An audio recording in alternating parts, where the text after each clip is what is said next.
आजकाल आपली लाईफ इतकी फास्ट झालेली आहे ना की आपल्याला कोणत्याही गोष्टी हव्याशा वाटतात.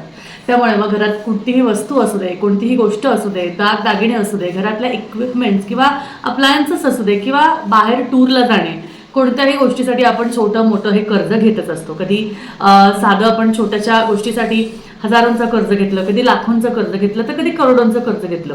पण ह्या कर्जापायी काय होतं, आपण मानसिक तणावात जातो आणि नंतर जेव्हा कर्ज फेडायची वेळ येते तेव्हा ते अंगाशी यायला लागतं.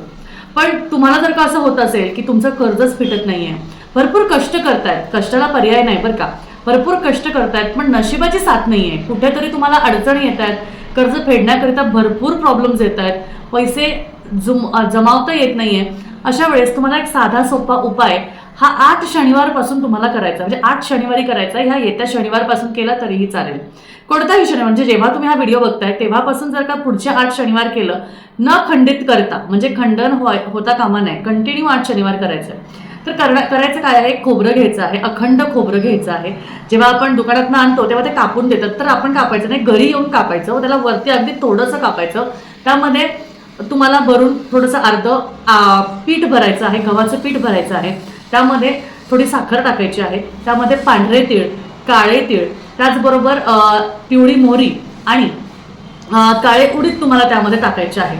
या सगळ्या गोष्टी टाकून तुम्हाला वरतून ते झाकण लावून द्यायचं आहे. लाल रंगाचा दोरा जो देवाचा, त्याला मौली म्हणतात किंवा आपण त्याला कलावा सुद्धा म्हणतो, त्यांनी तुम्हाला 4 बाजूनी त्याला बांधून द्यायचं आहे आणि ते पिंपळाच्या झाडाच्या खाली दर शनिवारी रात्री 12च्या आत तुम्हाला ते पिंपळाच्या झाडाखाली जाऊन ठेवून यायचं आहे. नंतर त्याला परत बघायचं नाही, रविवारी जाऊन आहे की नाही चेक करायचं नाही, काही नाही.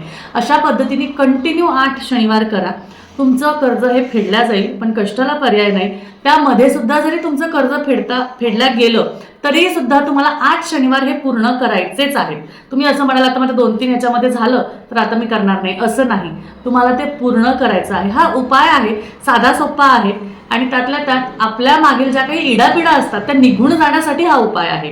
त्यामुळे हा कुठलाही तोटका नाही. धन्यवाद. श्री स्वामी समर्थ.